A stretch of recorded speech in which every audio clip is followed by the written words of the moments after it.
Em 1957, foi fundada nos Estados Unidos a Sociedade para o Desenvolvimento Internacional, em Washington. A Sociedade para o Desenvolvimento Internacional possui uma rede de membros individuais e institucionais, em mais de 80 países. Trabalha com mais de 100 associações, redes e instituições que envolvem academia, parlamentares, estudantes, líderes políticos e especialistas em desenvolvimento, tanto em nível local quanto internacional. Essa ONG, instituição de grande porte, cunhou o termo Mulheres no Desenvolvimento. Deste termo surgiu toda uma literatura sobre o feminismo liberal abarcada por instituições tentáculos dos Estados Unidos, como a ONU, a USAID e o Banco Mundial. A ONG Sociedade de Desenvolvimento Internacional foi a responsável pela introdução da narrativa do feminismo burguês branco neoliberal nos países do terceiro mundo através da USAID, a Agência Estadunidense de Desenvolvimento Internacional. O Banco Mundial, convidado em 1975 para participar da primeira Conferência Mundial da Mulher das Nações Unidas na Cidade do México, também começou a desenvolver portfólio de publicações sobre mulheres no desenvolvimento. A partir da Quarta Conferência Mundial da Mulher, realizada pela ONU em Pequim, em 1995, os termos equidade de gênero e empoderamento feminino começaram a se cristalizar cada vez mais. Em 2012, o Banco Mundial produziu em seu documento anual mais importante, o Relatório sobre o Desenvolvimento Mundial, RDM, publicação sobre equidade de gênero e desenvolvimento. No mesmo ano, a USAID também teve produção de substancial conteúdo a respeito. O título era Políticas de Equidade de Gênero e Empoderamento Feminino. Estas se tornaram palavras-chave, não à toa, do feminismo identitário após a instrumentalização feita pelas instituições tentáculos dos Estados Unidos. O feminismo, dentro do arcabouço identitário, se tornou uma luta inserida na lógica do neoliberalismo social. O artigo Transversalização da Perspectiva de Gênero ou Instrumentalização das Mulheres, da revista Estudos Feministas, assinado por Marie-France Labrecque, expõe parte da cooptação da narrativa feminista à adaptação neoliberal. Para mim, como também para várias outras autoras, o contexto de surgimento da transversalização do gênero é aquele do Consenso de Washington, que corresponde a uma série de programas inspirados nas abordagens de Milton Friedman e dos Chicago Boys, com o objetivo de fazer com que o Estado deixe pleno espaço ao mercado. O Consenso de Washington concretizou-se nos programas de ajuste estrutural que foram emitidos no começo dos anos 1980, enquanto a crise da dívida internacional estava no auge.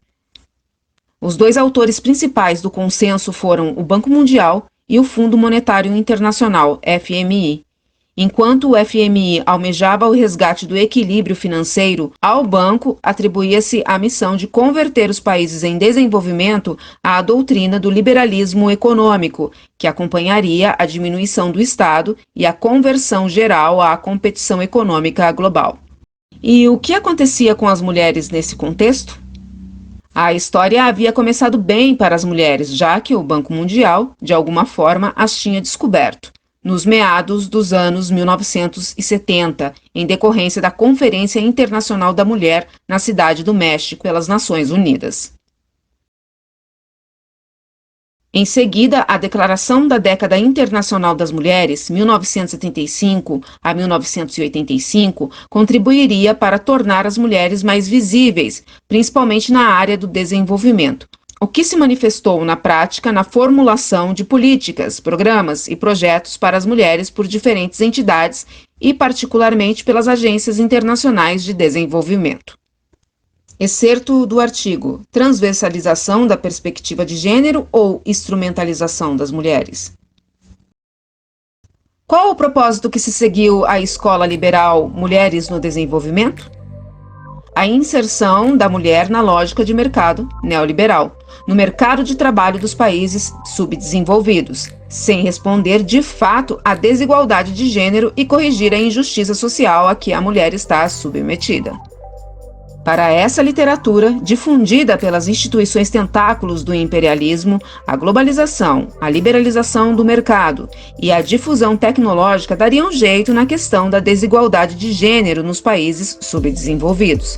Porém, nunca olhou para a mulher do terceiro mundo dentro da realidade colonial e do contexto de classes. Hoje, os movimentos feministas identitários se mitigam com a visibilidade do mercado e o empoderamento feminino nada mais se tornou na lógica da mulher enquanto consumidora. Algo similar ao aplicado nos Estados Unidos no início laboratorial do uso da equidade de gênero para fins da economia capitalista.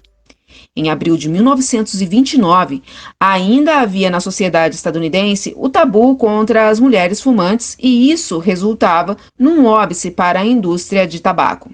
George Hill, presidente da Corporação Americana de Tabaco, foi um dos primeiros clientes de Edward Louis Bernays, pioneiro no campo das relações públicas e da propaganda, referenciado como pai das relações públicas, e também sobrinho de Sigmund Freud.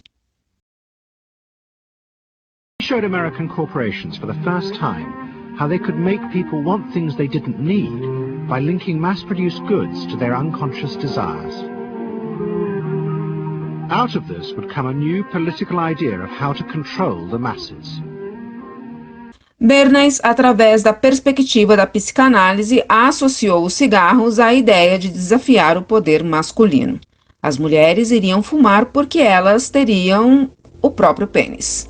Com base nisso, e como pano de fundo a luta contra o machismo, Bernays armou o cenário no evento anual da Páscoa em Nova York.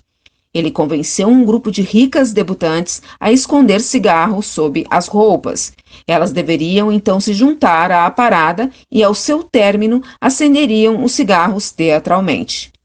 Bernays então informou à imprensa ter ouvido falar de um grupo de sufragistas que preparavam protesto durante o evento. Com a presença de formadores de opinião pública, o simbólico slogan "As mulheres jovens, debutantes, empoderadas, desafiadoras fumando cigarros em público" teve a visibilidade necessária à luta por igualdade e liberdade associada ao signo estadunidense da Estátua da Liberdade, causando reação empática ao protesto por parte da sociedade. His most dramatic experiment was to persuade women to smoke.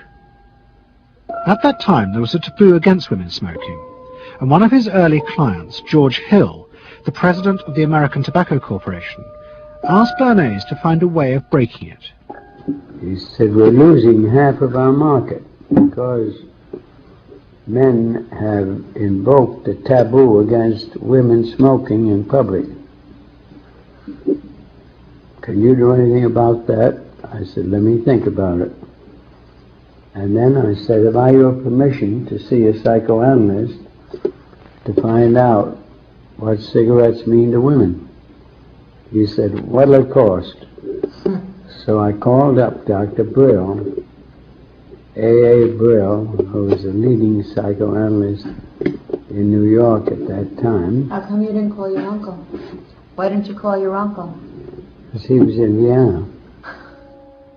A.A. Brill was one of the first psychoanalysts in America. And for a large fee, he told Bernays that cigarettes were a symbol of the penis and of male sexual power.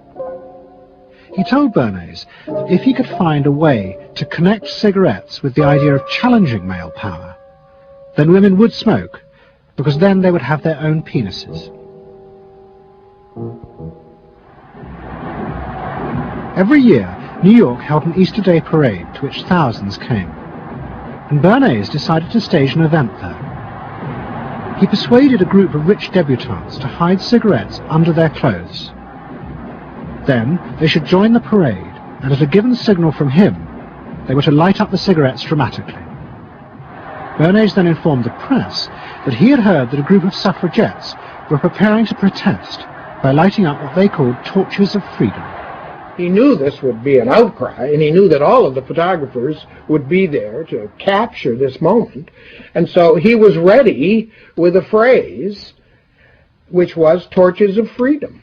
And so here you have a symbol, women, young women, debutantes, smoking a cigarette in public with a phrase that means anybody who believes in this kind of equality pretty much has to support them in the ensuing debate about this, because torches of freedom. I mean, what's on all American coins? It's liberty. She's holding up the torch. You see? And so all of this is there together. There's emotion, there's memory, there's a rational phrase, even though it's using a lot of emotional elements. It's a phrase that works in a rational sense. All of this is together. And so the next day, this was not just in all of the New York papers, it was across the United States and around the world. And from that point forward, the sale of cigarettes to women began to rise. He had made them socially acceptable with a single symbolic act. Foi uma conquista feminista fumar em público. Bernays tornou a mulher fumante socialmente aceita com um simples ato simbólico. O que criou foi a ideia de que, se uma mulher fumasse, se tornaria poderosa e independente. Para o terceiro mundo, o laboratório do socialmente aceito e inclusão ao mercado consumidor foram anexos à ideia de conquista social pela lógica de mercado que não corrige e nem pretende corrigir a inserção da mulher na sociedade patriarcal dos países subdesenvolvidos. Imagine se alguém fizesse as suas escolhas por você. Como você deveria se vestir, qual deveria ser a sua carreira, com quem você deveria se relacionar.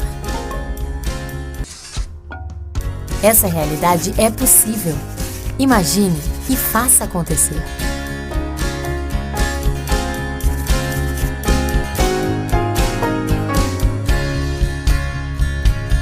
Um dos exemplos mais flagrantes é a inserção da mulher no mercado de trabalho dentro da precariedade deste mercado nos países subdesenvolvidos, omisso a buscar a resposta à condição da mulher trabalhadora, à verdadeira desigualdade de gênero, à dupla jornada feminina e etc. O feminismo burguês branco é o empreendido na literatura Mulheres no Desenvolvimento e nas questões de gênero à mulher do terceiro mundo. Nunca pretendeu resolver a condição desigual da mulher, somente é mais uma farsa ideológica da política externa dos Estados Unidos, obstando a percepção da nossa realidade colonial, amortecendo os impactos da luta de classes, cuja mulher é exposta com maior vulnerabilidade ao neoliberalismo. A engenharia social neoliberal empreendida a partir das lutas sociais a que o identitarismo se destina estão adaptadas à manutenção do sistema colonizador do terceiro mundo. Sob falsa tintura ideológica esquerdista da New Left, a nova esquerda, apelidada de Esquerda Fashion Week, por mim, a engenharia social neoliberal amortece propositalmente os impactos destruidores causados pelo próprio neoliberalismo. O Banco Mundial, grande mentor da engenharia social, explicita, eventualmente e sutilmente em seus informes, o método de controle das sociedades terceiro-mundistas, ao destacar que as políticas de inclusão são fundamentais para aumentar a coesão da sociedade e evitar protestos e descontentamento social.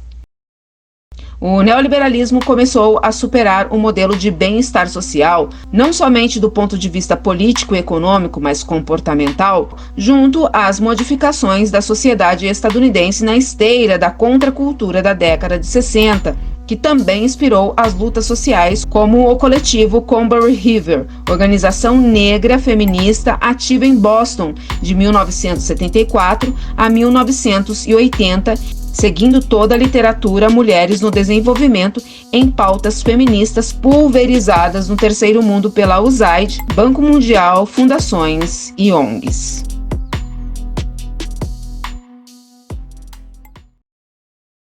No livro A Nova Razão do Mundo, Ensaio sobre a Sociedade Neoliberal, Pierre Dardot e Christian Laval fazem a constatação de como o neoliberalismo se encontrou às lutas sociais da época. A crise dos anos 1960-1970 não era redutível a uma crise econômica no sentido clássico. Nesses termos, ela é estreita demais para captar a extensão das transformações sociais, culturais e subjetivas introduzidas pela difusão das normas neoliberais em toda a sociedade. Porque o neoliberalismo não é apenas uma resposta a uma crise de acumulação. Ele é uma resposta a uma crise de governabilidade. E, na verdade, nesse contexto muito específico de contestação generalizada, o advento de uma nova maneira de conduzir os indivíduos que pretende satisfazer a aspiração de liberdade em todos os domínios, tanto sexual e cultural como econômico. Para resumirmos, ele teve a intuição de que o que se decidia naqueles anos era uma crise aguda das formas até então dominantes de poder. Compreendeu contra o economicismo que não se podem isolar as lutas dos trabalhadores das lutas das mulheres, dos estudantes, dos artistas e dos doentes, e pressentiu que a reformulação dos modos de governo dos indivíduos nos diversos setores da sociedade e as respostas dadas às lutas sociais e culturais estavam encontrando com o neoliberalismo uma possível coerência teórica e prática. Excerto do livro A Nova Razão do Mundo, ensaio sobre a sociedade neoliberal. O empoderamento feminino está dentro da lógica de desenvolvimento dependente, teórica e prática da engenharia social neoliberal destinada aos países subdesenvolvidos, orientado pelo Banco Mundial, USAID, fundações internacionais, nacionais e outros tentáculos do imperialismo, imerso, obviamente, na máxima capitalista de consumo, arrastando o feminismo para o caminho de um pensamento que não supera a misoginia, só afaga o ego feminino escoriado pelo machismo estrutural. Uma solução cosmética cheia de veleidades e nenhum objetivo libertador socialmente, difundida por lideranças feministas na vida política, ativista e artística. A rigor, passeio completo. Quem se deparou com esse tipo de recomendação? As observações se multiplicam no caso das mulheres. É roupa adequada para tomar posse como deputada, para ir às compras, amamentar.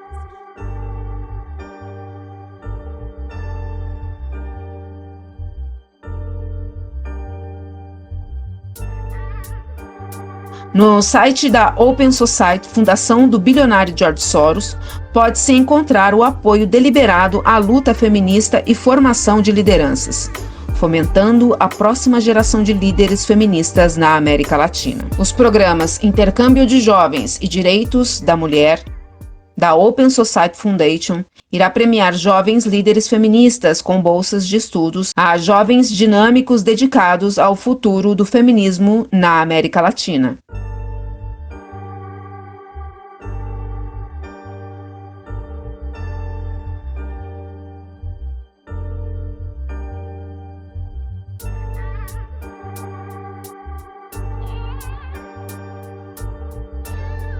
A Fundação Ford, a Open Society Foundation e o Instituto Ibirapitanga anunciaram, após o assassinato da vereadora Marielle Franco, a criação de um fundo para incentivar e apoiar as mulheres negras que aspiram liderança política no Brasil, uma espécie de financiamento de líderes feministas de comunidades carentes. Com que intuito? A Open Society tem papel relevante na engenharia social neoliberal. O jornalista estadunidense William Engdahl, sobre o imperialismo dos Estados Unidos, a CIA e as ONGs, denunciou.